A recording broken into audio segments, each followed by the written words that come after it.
నమస్కారం. ఇది సంగతికి స్వాగతం. నీటి కోసం యుద్ధాలు దేశాల మధ్యే కాదు, రాష్ట్రాలు జిల్లాల మధ్య కూడా జరుగుతాయి. ఇది భవిష్యత్ చిత్రం. కారణం జలం జీవనాధారం. జలం లేనిదే జీవం లేదు. కానీ ప్రపంచంలో ఎంతమందికి సురక్షితమైన నీరు అందుబాటులో ఉంటోంది? ఏటికేడు నీటికి కటకట పెరుగుతోందే తప్ప తగ్గటం లేదు. ప్రపంచవ్యాప్తంగా ఇదే పరిస్థితి. ముందుగా మేల్కొని నీటి సంరక్షణ చర్యలు చేపట్టిన కొన్ని దేశాల్లో తప్ప దాదాపుగా అన్ని దేశాల్లోనూ ఇదే పరిస్థితి. ఆఫ్రికా దేశాల సంగతి అయితే చెప్పనవసరం లేదు. యూనిసెఫ్ లెక్కల ప్రకారం 2040 నాటికి ప్రపంచంలోని ప్రతి 4 పిల్లల్లో ఒకరు నీటి కొరతను ఎదుర్కొనడం పరిస్థితి తీవ్రతకు అద్దం పడుతోంది. వాతావరణంలో మార్పులు, వ్యర్థ జలాలు పెరిగిపోవటం కారణంగా ప్రపంచంలో చాలా మందికి సురక్షితమైన తాగునీరు అందటం గగనమైపోతోంది. 2015లో యూనిసెఫ్ సహస్రాబ్ది లక్ష్యాన్ని అందుకున్నప్పటికీ కోట్లాది మందికి సురక్షితమైన నీటి లభ్యత అందుబాటులో లేదన్న వాస్తవం ఆందోళన కలిగించేది. జలాలను వ్యర్థం కాకుండా అర్థవంతంగా ఉపయోగించుకున్నప్పుడే రేపటి తరాలకు నీటి కొరతను లేకుండా చేయగలం.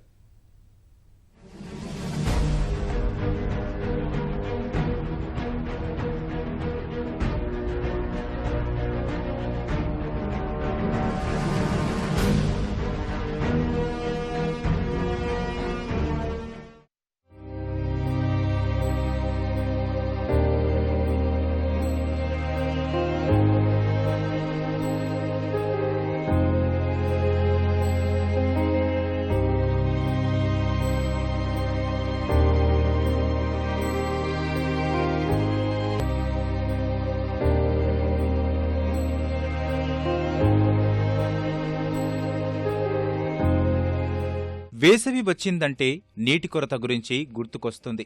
అంతకుముందు నీటి అవసరం పెద్దగా లేకపోవడం వల్ల నీళ్ల గురించి ఎవరికీ పట్టింపు ఉండదు. వేసవిలో భూగర్భ జలాలు అడుగంటినప్పుడు మళ్లీ నీటి గురించి వెతుక్కునే పరిస్థితులు, నీటి కటకటలు మొదలవుతాయి. ఇక ఎక్కడ చూసినా దాహార్తులే. గుక్కెడు మంచినీటి కోసం ఎదురుచూడాల్సిన పరిస్థితులు. అందుబాటులో ఉన్న జలాలను సద్వినియోగం చేసుకోలేకపోవడం వల్ల తలెత్తే పరిణామాలివి. జనాభా పరంగా ప్రపంచంలోనే 2వ స్థానంలో ఉన్న భారత్లో జలవనరుల పరంగానూ ఏ దేశానికి తీసిపోదు. దాదాపు ప్రతి రాష్ట్రంలోనూ ఓ జీవనది భూ ఉపరితలాన్ని సస్యశ్యామలం చేస్తోంది. చెరువులు, వాగులు, వంకలు ఇలా జలవనరులతో భారతావని కళకళలాడుతూ ఉంటుంది. ఇదంతా గతం. ఇప్పుడు పరిస్థితులు మారిపోయాయి.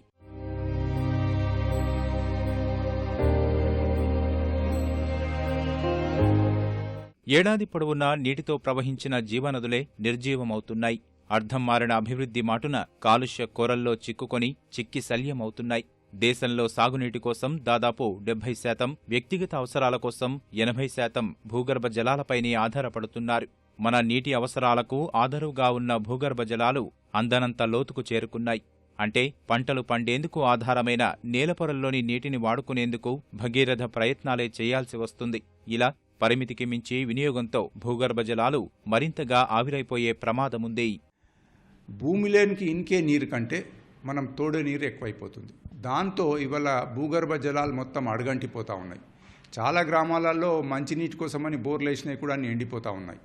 సో ఈ నీటి వినియోగం అన్నది ఒకటి సమగ్రమైన ఇంటిగ్రేటెడ్ వాటర్ రిసోర్స్ మేనేజ్మెంట్ అంటారు. ఇది సమగ్రమైన పద్ధతిలో జరగడం లేదు. డిమాండ్, సరఫరా మధ్య అసమతుల్యత కారణంగా పరిస్థితులు ఇలాగే కొనసాగితే 2025 నాటికల్లా మన దేశం నీటి కొరతను ఎదుర్కోక తప్పదని లెక్కలు చెబుతున్నాయి. దేశంలో దాదాపు 300కు పైగా జిల్లాల్లో తాగునీటి ఎద్దడి నెలకొన్నట్లు గతేడాది ప్రభుత్వమే రాజ్యసభలో వెల్లడించింది. ఇందులో ఉత్తరప్రదేశ్, మధ్యప్రదేశ్ రాష్ట్రాల్లోని జిల్లాలే ఎక్కువగా ఉన్నాయి. తాగునీటి కొరత వలన ఎక్కువగా యూపీలో 50 జిల్లాలు ప్రభావితమయ్యాయి. మొత్తం 13 రాష్ట్రాల్లో తాగునీటికి కటకట ఏర్పడింది. ఈ 13 రాష్ట్రాల్లో మన తెలుగు రాష్ట్రాలు కూడా ఉన్నాయి. దేశంలో పెరిగిపోతున్న జనాభాకు ప్రస్తుతం ఉన్న నీటి వనరులు సరిపోవడం లేదు. కలుషిత వాతావరణంతో స్వచ్ఛమైన నీరు అందడం మహాభాగ్యంగా మారుతోంది. పరిశుభ్రమైన నీరు అన్నది ఇవాళ సగం జనాభాకే అందుతోంది. మన గ్రామాల్లో కానీ పట్టణాల్లో కానీ. మిగిలిన వాళ్ళంతా కూడా అపరిశుభ్రమైన నీరే తాగుతూ ఉన్నారు.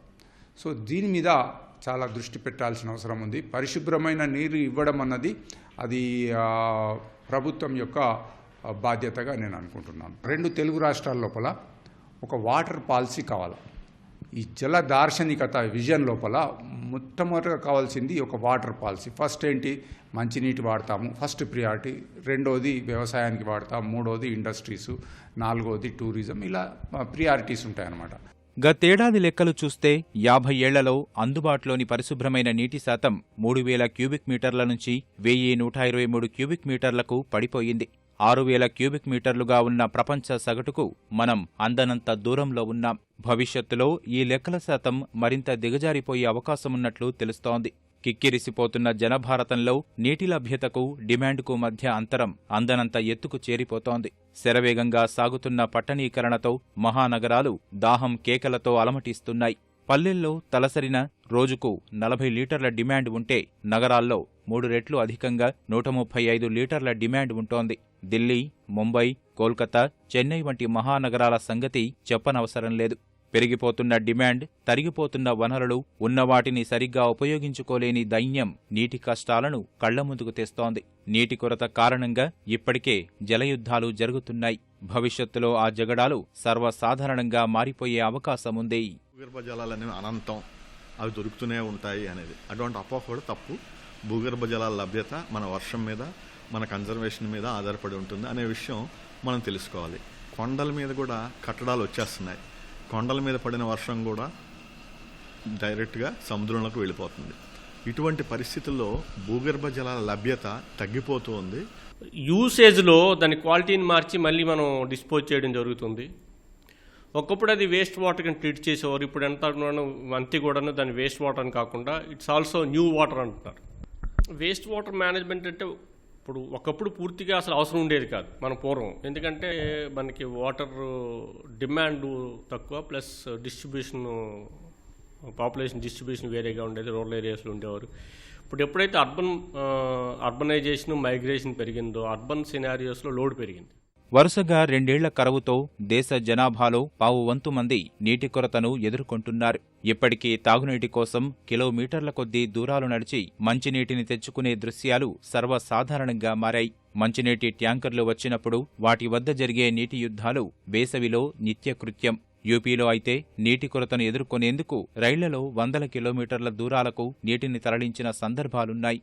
ఇక వ్యవసాయం కోసం 100 అడుగుల లోతున బోర్లు తవ్వినా నీరు పడని పరిస్థితి. ఎకరం పొలంలో ఒక్కోసారి 10 బోర్లు వేసి భగీరథ ప్రయత్నాలు చేసిన వారెందరో. యూరోపియన్ కమిషన్ వేసిన లెక్కల ప్రకారం మన దేశంలో దాదాపు 2 కోట్ల కన్నా అధికంగా బోరుబావులున్నట్లు తెలుస్తోంది. నిజానికి దేశంలో జలవనరులకు కొరత లేదు, కానీ వాటి వినియోగంలోనే తేడా. అందుకే సరైన జల సంరక్షణ విధానాలు లేకుండా ఇష్టారాజ్యంగా వినియోగిస్తున్నందువల్లే ఇప్పుడీ పరిస్థితి తలెత్తిందన్నది నిపుణులు చెప్పే మాట. నిజానికి ప్రపంచంలోని అత్యధిక జనాభా గల చైనా మన దేశంతో పోల్చితే 28% నీటిని తక్కువగా వినియోగిస్తుందని తెలుస్తోంది. సమస్య ఎక్కడుందన్నది ఈ లెక్కల ద్వారా తెలిసిపోతుంది. అమెరికా వంటి దేశాల్లో నీటి వినియోగానికి సంబంధించి సీలింగ్ ఉంటుంది. జల సంరక్షణపై విద్యార్థి దశ నుంచే అవగాహన కల్పించడం, వృధా చేసిన వారికి జరిమానా విధించడం వంటి కఠిన చర్యల కారణంగా మంచినీటిని కాపాడుకునే అవకాశం ఉంటుంది. దేశంలో నీటి మీటర్ల వినియోగం ఇప్పుడిప్పుడే అందుబాటులోకి వస్తున్నా అది మెరుగైన ఫలితాలు ఇవ్వాల్సిన అవసరముంది. రక్షిత మంచినీరు దొరకపోవడం మూలంగా ప్రపంచవ్యాప్తంగా 2 మిలియన్ల మంది అనారోగ్యానికి గురవుతున్నారు ఈ జల కాలుష్యం మూలంగానే. యునైటెడ్ స్టేట్స్ ఆఫ్ అమెరికాలో గ్రే వాటర్ రీసైక్లింగ్ కూడా ట్యాక్స్ ఉంటుందండి. వాళ్ళు ట్యాక్స్ కడతారు. అందుకని వాళ్ళు ఏం చేస్తారంటే వాడేటప్పుడే ట్యాక్స్ ఉంది కాబట్టి వాడేటప్పుడే వాళ్ళు చాలా చూసుకుని చాలా జాగ్రత్తగా వాడుకుంటారు. అలాంటి సిస్టమ్ ఏదన్నా మనకి పెట్టినప్పుడు వాటర్ మీటర్స్ అంటూ వచ్చినాయి, కానీ అలాంటి ట్యాక్స్ ఏదన్నా ఎక్స్ట్రా పడాలి, ఇంత ఎక్కువ వాడినప్పుడు ఇంకా వీళ్ళకి ఎక్కువ పెనలైజ్ చేయాలనే అవకాశం ఉన్నప్పుడు మనం నీటిని ఎక్కువ వృధా చేయకుండా కూడా ఉండొచ్చు. క్రమంగా తగ్గిపోతున్న నీటి వనరులను కాపాడుకునేందుకు ఎన్నో ప్రయత్నాలు జరుగుతున్నాయి. అయితే ఉన్న నీటిని పొదుపుగా వాడుకోవడం ద్వారా భవిష్యత్తులో రాబోయే తాగునీటి కష్టాలకు చరమగీతం పాడొచ్చనే విషయాన్ని నిపుణులు చెబుతున్నారు. నగరాల్లోని అపార్ట్మెంట్లు, గేటెడ్ కమ్యూనిటీల్లో నీటి వృధాను అరికట్టడంతో పాటు అందుకయ్యే ఖర్చును సుమారు 30 నుంచి 40% వరకు తగ్గించేందుకు ఓ యాప్ రూపొందింది. ఒక మెయిన్ అడ్వాంటేజ్ ఏమంటే మన వాటర్ మీటర్లు పనిచేయలేదంటే పనిచేసి చచ్చి కూర్చుంటాయి. ఇప్పుడు ఈ వాటర్ మీటర్లు ఏంటంటే వాటర్ డేటాతో పాటు వాటి ఓన్ హెల్త్ అవి ఎట్లా పనిచేస్తున్నాయని కూడా ఆ ఇన్ఫర్మేషన్ కూడా మాకు ఇంటర్నెట్కి పంపిస్తుంది.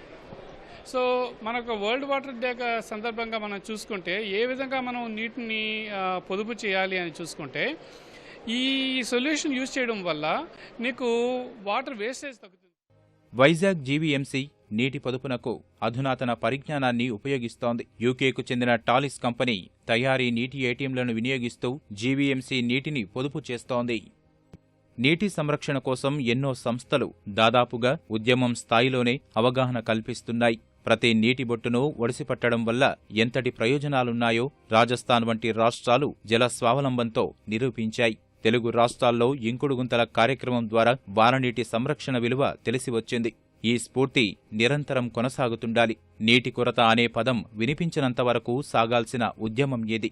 ప్రపంచంలోని ఇతర దేశాలతో పోల్చుకుంటే మన దేశంలో నీటి వనరులకు కొరత లేదు. అలాంటి చోటే నీటి కష్టాలుంటే అత్యధిక ఉష్ణోగ్రత కలిగిన ఆఫ్రికా వంటి దేశాల్లో పరిస్థితి ఎలా ఉంటుందో ఊహించవచ్చు. సబ్ సహారా దేశాల్లో దాదాపు 32 కోట్ల మంది ప్రజలకు సరైన తాగునీటి వసతి లేదు. యూనిసెఫ్ అంచనాల ప్రకారం రానున్న 2 దశాబ్దాలు మంచినీటి విషయంలో మరిన్ని కష్టాలు ఎదుర్కోవాల్సి రావచ్చు. ప్రపంచవ్యాప్తంగా 60 కోట్ల మంది చిన్నారులు నీటి కోసం అల్లాడుతున్న ప్రాంతాల్లో నివసించాల్సి వస్తుందని ఐక్యరాజ్య సమితి చేస్తున్న హెచ్చరికలు మరింత ఆందోళన కలిగిస్తున్నాయి. నీటి కొరత వల్ల అతిపేద మధ్యతరగతి ప్రజలు ఎక్కువగా ప్రభావితమవుతారని ఐరాసా చెబుతోంది. Ethiopia, Nigeria, Somalia, Sudan, Yemen వంటి కరువుపీడిత దేశాల్లో పరిస్థితి మరింత దారుణంగా ఉండబోతోంది. ఈ ఏడాది ఒక్క ఇథియోపియాలోనే దాదాపు 90 లక్షల మందికి పైగా సురక్షిత తాగునీరు లేక ఇబ్బందులు ఎదుర్కొంటున్నారని యూనిసెఫ్ అంచనా వేస్తోంది. తాగునీరు లభించక సూడాన్, నైజీరియా, సోమాలియా, యెమెన్ దేశాల్లో 14 లక్షల మంది పిల్లల ప్రాణాలకు ప్రమాదం పొంచి ఉన్నట్లు హెచ్చరిస్తోంది. పారిశ్రామికీకరణ, భౌగోళిక మార్పులు, వినియోగం పెరగడం వంటి వాటి వల్ల ముఖ్యంగా దక్షిణాసియా, మధ్యప్రాచ్య దేశాల్లో నీటి కొరత ప్రమాదం తీవ్రంగా ఉండే అవకాశముంది. ఐక్యరాజ్యసమితి లెక్కల ప్రకారం ప్రస్తుతం ప్రపంచంలోని దాదాపు 32 దేశాలు తీవ్రస్థాయిలో నీటి కొరతను ఎదుర్కొంటున్నాయి.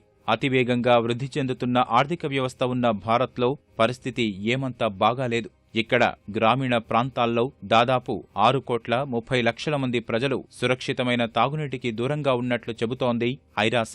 సురక్షితమైన తాగునీరు లేక నీటి సంబంధిత వ్యాధులతో ప్రపంచ జనాభాలో ఏటా 35 లక్షల మంది మృత్యువాత పడుతున్నట్లు ఐరాస చెబుతోంది. కారు ప్రమాదాలు, ఎయిడ్స్ కన్నా ఈ మరణాలే ఎక్కువగా ఉండటం గమనార్హం. ఈ గణాంకాలు భవిష్యత్ ప్రమాదాన్ని ఎదుర్కొనేందుకు సన్నద్ధమవ్వాల్సిన అవసరాన్ని గుర్తు చేస్తున్నాయి.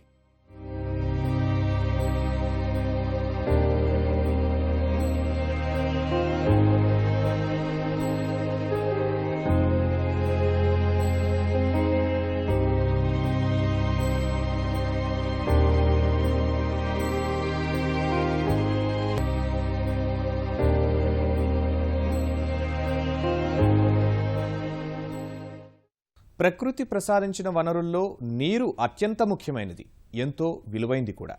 మనిషి మనుగడకు నీరు ప్రధానమైనది. ఒక్క మానవుడికే కాదు, ఈ భూమండలం మీద సమస్త జీవజాతికి నీరు ప్రాణాధారం. నదులు, వాగులు, చెరువులు, సముద్రాలు ఇలా అనేక ప్రకృతి వనరుల ద్వారా మనకు నీరు అందుబాటులో ఉంటుంది. అయితే ఈ వనరులన్నీ సురక్షితమేనా అంటే కాదనే చెప్పాలి. అభివృద్ధి పేరిట మనిషి సాగించిన విధ్వంసంలో ఎక్కువగా ప్రభావితమైనది జల వనరులే అని చెప్పాలి. ఆఖరికి భూగర్భ జలాలను కూడా మనిషి వదల్లేదు. ప్రపంచవ్యాప్తంగా దాదాపుగా అన్ని చోట్ల కాలుష్యభూతం కమ్మేయడంతో సురక్షిత జలాలు అందుబాటులో లేకుండా పోయాయి. నివాస సముదాయాలు, పరిశ్రమలు, నగరాల నుంచి విడుదలైన వ్యర్థ జలాలు నదులు, చెరువులను కాలుష్య కాసారాలుగా మార్చేస్తున్నాయి. మరి ఈ సమస్యకు పరిష్కారం లేదా? స్వచ్ఛమైన నీరు దొరకడం అసాధ్యమా? ఈ ప్రశ్నలకు వ్యర్థ జలాల శుద్ధి ఒక్కటే మార్గం. వ్యర్థానికి అర్థం కల్పించడమే ఈ నినాదం పరమార్థం.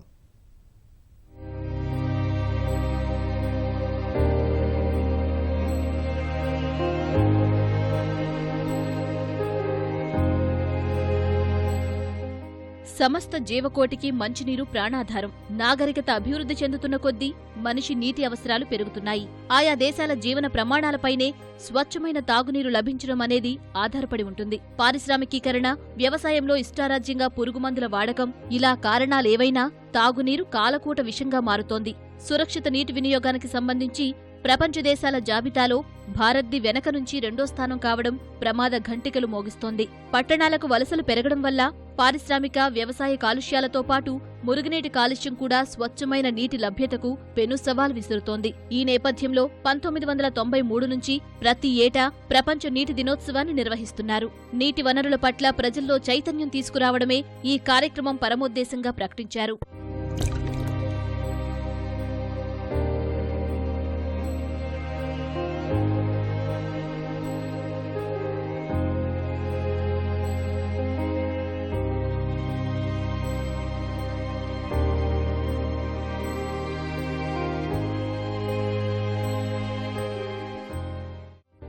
ప్రపంచవ్యాప్తంగా జనాభా ఇబ్బడి ముబ్బడిగా పెరిగిపోతోంది. అందుకు అనుగుణంగా సురక్షిత నీరు మాత్రం అందుబాటులో ఉండడం లేదు. మరో 15 ఏళ్లలో ప్రపంచవ్యాప్తంగా తీవ్రమైన నీటి కొరత రాబోతుందని ఐక్యరాజ్యసమితి హెచ్చరిస్తోంది. స్థాయికి మించి భూగర్భ జలాల వాడకం, పారిశ్రామిక, వ్యక్తిగత వినియోగం పెరిగిపోతూ ఉండడంతో నీటి ముప్పు తప్పదని చెబుతోంది. 2030 నాటికి ప్రపంచ అవసరాల్లో 60% నీరే లభ్యమవుతుందని, మిగతా 40% నీటి కటకట తప్పదని నిపుణులు చెబుతున్నారు.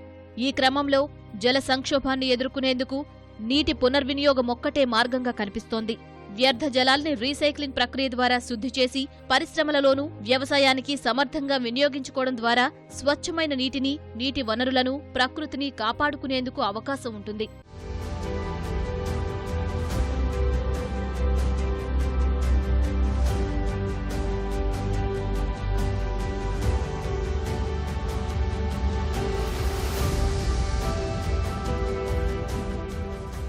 వాటర్ సప్లై చేద్దాం, తర్వాత నెమ్మదిగా బాగా పేద దేశం నుంచి బయటపడిన తర్వాత వేస్ట్ వాటర్ ట్రీట్మెంట్ చేద్దాం అంటే కుదరదు.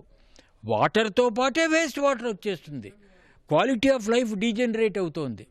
మీరు వాటర్ సప్లై ఇస్తున్నారు, వేస్ట్ వాటర్ శానిటేషన్ చేయటం లేదు. హెల్త్ కండిషన్స్ ఎలా బాగుపడతాయి? అందువల్ల మన యాటిట్యూడ్ ఎలా మారాలంటే వాటరు, వేస్ట్ వాటర్ టుగెదర్గా మనం దాన్ని కలిసి ఒక రిసోర్స్గానే దాన్ని ట్రీట్ చేయాలి. వేస్ట్ వాటర్ వలన ఎన్నో డిసీజ్ ఉన్నాయి. వాటర్ బార్న్ డిసీజ్ అన్నీ కూడా డీసెంట్రీ, ఫస్ట్ డీసెంట్రీ, అది వాటర్ బార్న్ డిసీజ్, అది ఇంటెస్టైనల్ డిజార్డర్స్ అన్నీను. కాబట్టి దానివల్ల ఎక్కువ ఖర్చు అవుతుంది. ఇది పర్టికులర్గా ఎవరైతే వాటర్ వేస్ట్ చేస్తారో, ఎక్కడైతే ఎక్కువ వాటర్ వేస్ట్ అవుతుందో వాళ్ళకి అవగాహన కల్పించాలని చెప్పి చేస్తున్నాం. అందుకని మేము ఏం చేసామంటే ఎక్కువ మంది కాలేజీ పిల్లల్ని ఇన్వాల్వ్ చేయడం జరిగింది. ఈ కాలేజీలో సివిల్ ఇంజనీరింగ్ స్టూడెంట్స్ చాలామంది. ఈ 500 మందికి మేము చేసినటువంటి విన్నపం ఏంటంటే వాళ్ళు మళ్ళీ కాలేజీకి వెళ్ళి వాళ్ళ ఊర్లకు వెళ్ళి ఏ విధంగా వాటర్ వేస్ట్ అవుతుంది, వాటర్ వేస్ట్ అయితే మనకు వచ్చేటువంటి నష్టాలు ఏంటి అన్న సొసైటీకి తెలియజెప్పాలని చెప్పేసి. నీటి వనరుల సమర్థ వినియోగంపైనే ఏ దేశం అభివృద్ధి అయినా ఆధారపడి ఉంటుంది. పరిశ్రమలకు అవసరమైన జలాలను వినియోగించుకునే విషయంలో అప్రమత్తంగా ఉండడమే కాకుండా వ్యర్థ జలాలను రీసైక్లింగ్ చేసుకునే విషయంలోనూ పరిశ్రమల యాజమాన్యాలు ముందుకు రావాలి. వ్యర్థ జలాలను శుద్ధి చేయకుండా వదిలేస్తే వాటి వల్ల భూగర్భ జలాలు కలుషితమవుతాయి. మొదట్లో రసాయనాల ప్రభావం లేకపోవటం, సహజమైన ఉత్పత్తులు, వ్యర్థాల వల్ల ఒకప్పుడు నీటిని శుద్ధి చేయడం సులభంగానే ఉండేది. క్రమంగా రసాయనాల వాడకం పెరిగిపోగా నీటి శుద్ధి అనేది సవాలుగా మారింది. సబ్బులు, షాంపూల వంటి పరిశ్రమల రసాయనాలతో పాటు ఇళ్ల నుంచి వచ్చే మురుగునీరు, చెత్త రసాయనిక వ్యర్థాలుగా మారిపోయాయి. సాధారణ మురుగునీటి శుద్ధి కేంద్రాలు వీటిని శుద్ధి చేయలేకపోతున్నాయి.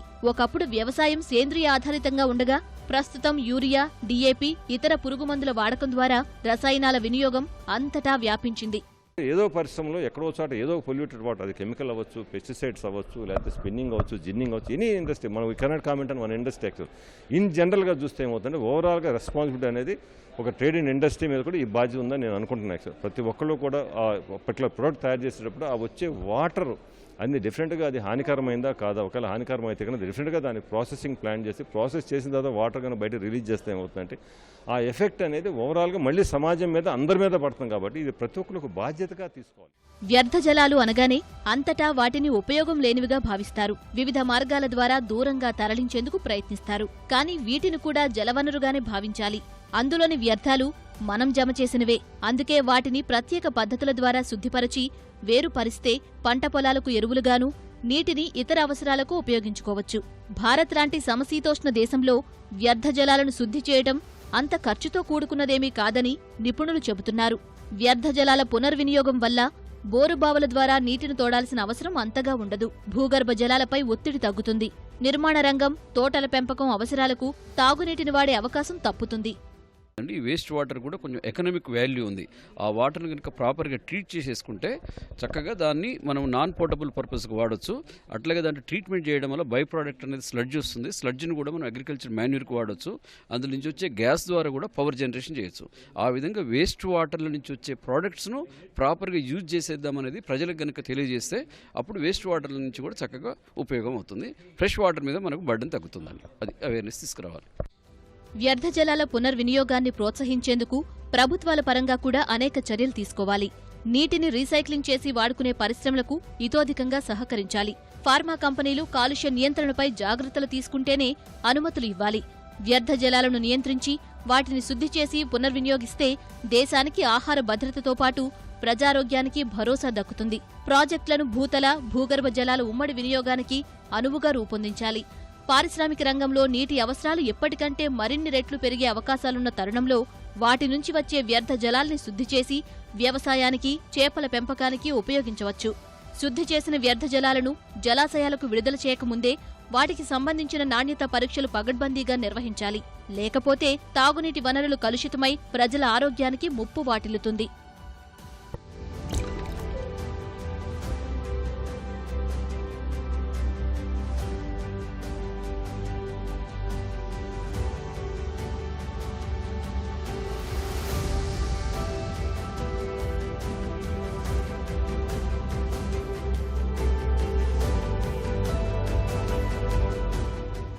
Almost 80% of sewage letting into the severe సిస్టంలో మనం ట్రీట్మెంట్ చేయకుండా వదులుతున్నాం కాబట్టి అటువంటి దాన్ని మేము ట్రీట్ చేస్తున్నాం. అంటే Hyderabad metro water sewerage board వాళ్ళు ట్రీట్ చేస్తున్నారు. ఆ ట్రీట్ చేసిన వాటర్ కూడా 750 ml అవైలబుల్ ఉంది కాబట్టి అటువంటి వాటర్ని మనము రీసైకిల్ అంటే వాడుకోవచ్చు. అదర్ దెన్ డ్రింకింగ్ పర్పస్ కాకుండా కన్స్ట్రక్షన్స్కు, పార్క్కు, తర్వాత వాషింగ్, వేరే అదర్ యూటిలిటీకి మనం వాడుకోవడానికి అవకాశం ఉంటుంది. కాబట్టి అందరూ కూడా రీసైకిల్, రీయూజ్ చేస్తే బాగుంటుందని మేము అందరికీ కూడా రిక్వెస్ట్ చేస్తున్నాం. అవగాహన అంటే వేస్ట్ అనేది వదలొద్దు అండి. దేనికి కూడా వేస్ట్ కాదు. వేస్ట్ని కూడా మనం రీసైకిల్ చేసుకొని వాడుకుంటే చాలా బాగుంటుంది. కన్జర్వ్ ద వాటర్ అన్నమాట. నీటి మీద సెస్ లేదు, కరెంటు మీద ఛార్జీలు లేవు. దాంతో అవసరం ఉన్నా లేకున్నా ఇప్పుడు డ్రాట్ డిస్ట్రిక్ట్స్ ఉన్నాయనుకుందాం, మహబూబ్నగర్ కావచ్చు, నల్గొండ కావచ్చు, అనంతపూర్ కావచ్చు, రెండో పంట వరి వేసే పరిస్థితి ఏర్పడతా ఉన్నది. రెండో పంట వరి వేసి ఆ ఊర్లో ఉన్న గ్రౌండ్ వాటర్ అంతా తీసేసేస్తే మంచినీళ్ళ సంగతి ఏంటి? గ్రౌండ్ వాటర్ టేబుల్స్ కిందికి పోతున్నాయి. కాబట్టి నీరు కూడా ఒక ఇంపార్టెంట్ కమాడిటీ వ్యవసాయ రంగంలో, అదొక ముఖ్యమైన పాత్ర పోషిస్తుంది. కాబట్టి దాన్ని జాగ్రత్తగా వాడుకోవాలంటే తక్కువ నీటితో ఎక్కువ పంట వచ్చే పరిస్థితులను మనం కల్పించలేనట్టయితే వృధాగా నీరంతా కూడా మనం ఎక్కువ వాడతాం, తక్కువ పంట తీస్తాం. గతేడాది కేంద్ర ప్రభుత్వం ప్రతిష్టాత్మకంగా చేపట్టిన నమామి గంగే కార్యక్రమంలో భాగంగా వ్యర్థ జలాల శుద్ధికి ప్రభుత్వ, ప్రైవేటు భాగస్వామ్య పద్ధతి కింద ప్రత్యేక వ్యవస్థ ఏర్పాటు చేశారు. దేశంలో వ్యర్థ జలాల నిర్వహణ రంగంలో సంస్కరణలు తీసుకొచ్చేందుకు ఈ వ్యవస్థ కృషి చేస్తోంది. వృధా నీటిని తిరిగి ఉపయోగించడంలో సింగపూర్ అనుసరిస్తున్న విధానాలు ప్రపంచ దేశాలకు ఆదర్శప్రాయంగా నిలుస్తాయి. సింగపూర్కు స్వతహాగా నీటి వసతి లేదు. ఆ దేశానికి 95% నీరు బయట నుంచే వస్తుంది. అందుబాటులో ఉన్న నీటినే శుద్ధి చేసి తిరిగి ఉపయోగించే నూతన పద్ధతులకు సింగపూర్ శ్రీకారం చుట్టింది. దీనివల్ల స్నానాల గదులు, వంటగదిలో వాడిన నీటిని తిరిగి అక్కడే ఉపయోగించవచ్చు. ఈ పద్ధతిలో వ్యర్థ నీటిని శుద్ధి చేసినప్పుడు అది పూర్తిగా మంచినీటిలాగే మారుతుంది.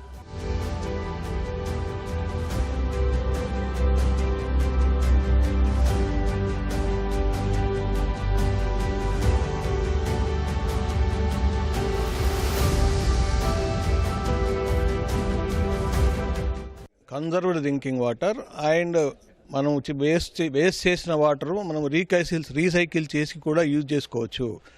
Not only for other purpose, జనరల్గా మనకి బాతింగ్ కానీ వీటికి కానీ పర్పస్ కాకుండా మనం ఇప్పుడు ఇన్నోవేటివ్ టెక్నాలజీస్తో even we have to learn from the Israel and the Singapore. They are using 20% of the treated వాటర్ని వాళ్ళు మన రీసైకిల్డ్ వాటర్ని తీసుకెళ్ళి డ్రింకింగ్, మనం యూజ్ చేసే రా వాటర్ డ్రింకింగ్లో కలిపి కూడా మనం వాటర్ డ్రింకింగ్ పర్పస్ తీసుకొస్తున్నారు. అంటే సైకలాజికల్గా మనము అదే ఇది ట్రీటెడ్ వాటర్ కదా, మన వేస్ట్ వాటర్ కదా, దీన్ని త్రాగొద్దు అనే ఆ ఆస్పెక్ట్ కూడా మనకి సైంటిఫిక్గా చూసి మనం నేర్చుకోవచ్చు. You can drink that water also if it is treated properly to that extent and drinkable stage. పర్యావరణానికి నష్టం ఏంటంటే ఇప్పుడు వేస్ట్ వాటర్లో ఉండే కంటెంట్స్, వాళ్ళు ఉండే మన హ్యూమన్ ఆర్గానిజమ్స్ వాటిని ఇమ్మీడియట్గా రిమూవ్ చేసి యూజ్ చేసినందువలన ఆ వాటర్తో పండించే పంటలు కానీ డెవలప్ చేసిన ఇది కానీ ఆ క్రాప్లు కానీ మనం తినడం మూలాన we will be affected from that. So నీటిని ప్రకృతి ఉచితంగా ప్రసాదిస్తున్న వనరుగా మనం భావించబట్టే అది అధికంగా దుర్వినియోగమవుతోంది. దీనికి అడ్డుకట్ట పడాలంటే ప్రతి ఒక్కరిలోనూ చైతన్యం రావాలి. ధనం కన్నా నీరే ఎక్కువ విలువైనదని గ్రహించాలి. అప్పుడే జల దినోత్సవం అసలు లక్ష్యం నెరవేరుతుంది.